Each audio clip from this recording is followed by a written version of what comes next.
नमस्कार शिक्षक मित्रांनो, एक्सेल एक्सपर्ट फॉर टीचर या संकेतस्थळावर आपले स्वागत आहे। आपण आधीच्या व्हिडिओमध्ये सेल म्हणजे काय, कॉलम आणि रो, रेंज म्हणजे काय, इन्सर्ट व्हॅल्यू कशी करावी या संदर्भात आपण माहिती बघितली। आता आपण माहिती डिलीट करणे, कॉपी करणे म्हणजे काय, डेटा कॉपी पेस्ट करणे म्हणजे काय आणि डेटा कट करणे म्हणजे काय या बाबी आपण बघणार आहोत। तसेच तो डेटा एडिट करणे, कॉमेंट इन्सर्ट करणे व कॉमेंट एडिट करणे ह्या बाबी आपण बघणार आहोत। आता माहिती डिलीट करणे, एखादी माहिती जर आपल्याला डिलीट करायची असेल तर त्यावेळेस आपण साध्या पद्धतीने कीबोर्डवरील डिलीट बटन दाबून ते डिलीट करू शकतो। अशा पद्धतीने आपण ते डिलीट केलेलं आहे। कीबोर्डवरील डिलीट दाबल्यानंतर सिलेक्टेड रोची माहिती ही डिलीट होत असते। त्याचप्रमाणे आपण अशा पद्धतीने आपल्याला माहिती डिलीट करता येईल।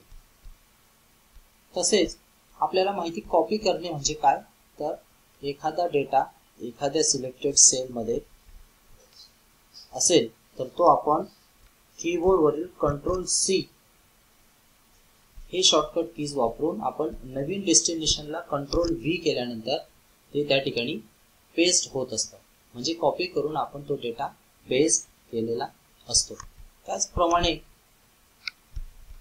आपल्याला एखादा माहितीचा डेटा कट करून दुसऱ्या ठिकाणी पेस्ट करण्यासाठी आपण शॉर्टकट कीज हे कंट्रोल एक्स वापरून आपण ते दुसऱ्या ठिकाणी पेस्ट करू शकतो। कंट्रोल एक्स वापरून आता ते या ठिकाणी मी पेस्ट करत आहे, मोरे दीपक संतोष। अशा पद्धतीने आपण हे कट केलेली जागा रिक्त झाली आणि या ठिकाणी ती नवीन जागेवर ते नाव आलेलं आहे। त्याचा दुसरा उपयोग आपण अशा पद्धतीने करू शकतो। या ठिकाणी सुद्धा आपल्याला कंट्रोल एक्स हे शॉर्टकट कीज दिसत आहेत। ह्या मेनूचाही वापर करून आपण कंट्रोल सी केल्यानंतर हा एरिया हायलाइटेड होतो, परत तो नवीन जागेवर गेल्यानंतर या ठिकाणी पेस्ट ऑप्शन आहे। अशा पद्धतीने आपण ते पेस्ट करू शकतो। कॉपी सुद्धा या ठिकाणी दिलेली आहे। हे नाव आपण सिलेक्ट करून जर कॉपी केलं आणि नवीन जागेवरती त्याला पेस्ट केलं तर आपल्याला ते कॉपी पेस्ट आपल्याला दिसेल। आणि हा डेटा आपण एडिट करण्यासाठी या ठिकाणी डबल क्लिक केल्यानंतर एक इन्सर्शन पॉइंट येतो, तर त्याच्या मदतीने आपण ते नाव एडिट करू शकतो, म्हणजे ते संपादित करू शकतो। ते नवीन पद्धतीने आपल्याला ते आता या ठिकाणी मी ते माळची सुरेश एवढेच नाव ठेवलेलं आहे। तर अशा पद्धतीने आपल्याला हे नाव एडिट करण्यासाठी सुद्धा कीबोर्डवरील F2 हे बटन दाबल्यानंतर सुद्धा इन्सर्शन पॉइंट हा मध्ये येत असतो।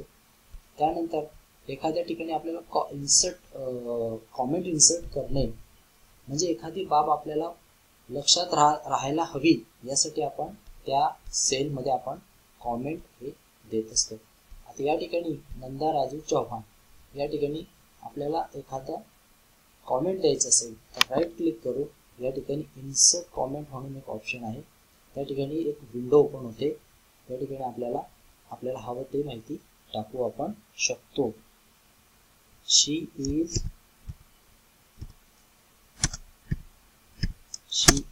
ॲब्सेंट